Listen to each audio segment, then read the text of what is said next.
એમના દર્શન માટે એટલે શંકર ભગવાન નાના થઈ ગયા. આ તો જ્યારે અમુક સમય વિષ્ણુ ભગવાન એમની પૂજા કરતા હોય, અમુક સમય શંકર ભગવાન પૂજા કરતા હોય, બંને એકબીજાના ઈષ્ટ પણ છે, એકબીજાના સખા પણ છે, મિત્ર પણ છે. એટલે બંને એક જ છે તત્વથી લીલા માટે બે રૂપ ધારણ કર્યા છે, હરિ હર.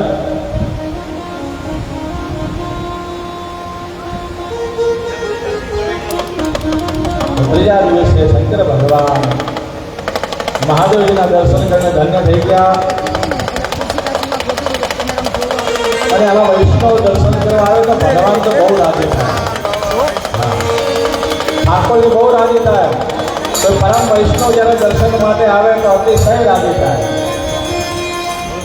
કારણ કે એમને પણ એવા ભક્તો બહુ જ ગમતા હોય છે કે જે એમના માટે જ આવ્યા. એટલે એકવાર ભગવાને મંદિરમાં બધા ભક્તોને મેણો માર્યો. એટલે રોજ ગાડી બંગલા બધું માગવા માટે કોદાળ તો મારા માટે તો હોય, મને મળવા તો કોદાળ હોય, ખાલી માગવા માટે જ આવે.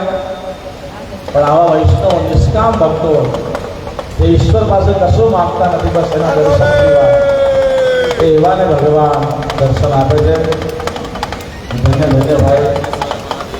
બસ એટલે દરેક સનાતની હોય શંકર ભગવાનને તો પૂજા કરવી જોઈએ. ભગવાન સ્વામિનારાયણ શિક્ષાપત્રમાં લખી જો કે રસ્તામાં કોઈ શિવાલય આવે તો તરત અંદર જઈને દર્શન કરવા, એવી સ્વામિનારાયણ ભગવાનની પણ આજ્ઞા છે. અને તમે જુઓ આખા વિશ્વ મંદિર કોના વધારે છે બોલો? વિષ્ણુ ભગવાનના મંદિર વધારે કે શંકર ભગવાનના? શંકર ભગવાનના છે ને. હા, ભગવાન એ જ બતાવે છે કે મારા કરતા મારા ભક્તો મહાન છે. એટલા માટે હનુમાનજી મહારાજ અને શંકર ભગવાનના મંદિરો વધારે છે.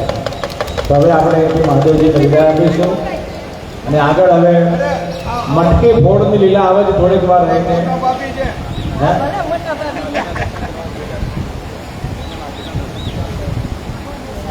આ દર્શન તો બધા કરી ગયા છે મહાદેવજીના.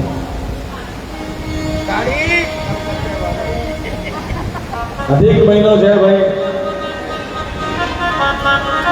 અને આજે બધા આપણે ઉત્સવ મનાવતા પાવન ફેરી હશે.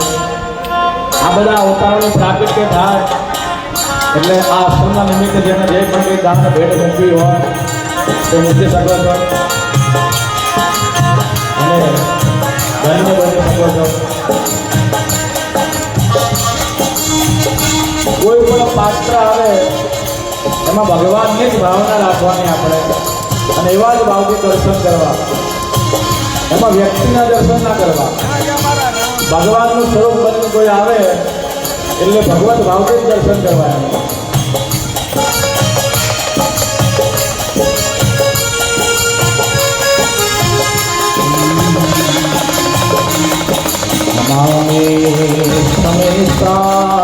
નિર્વાણ રૂપમ વિભુમ વ્યાપકમ બ્રહ્મ વેદ સ્વરૂપમ નિજમ નિર્ગુણમ નિર્વિકલ્પમ નિરેહમ જ્ઞાતસ્માગવાસમ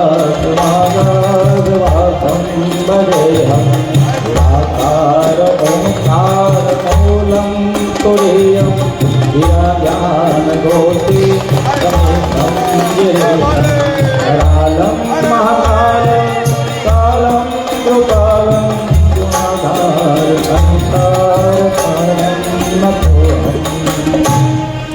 ચાલો હવે આગળની કથામાં આપણે પ્રવેશ કરીએ. હવે જેને જેને દર્શન થઈ ગયા એટલા કરવાનો જેમ કે ફટાફટ દર્શન કરી લેજો. આગળ કૃષ્ણ કથા હજુ આપણે આગળ બાકી છે. હવે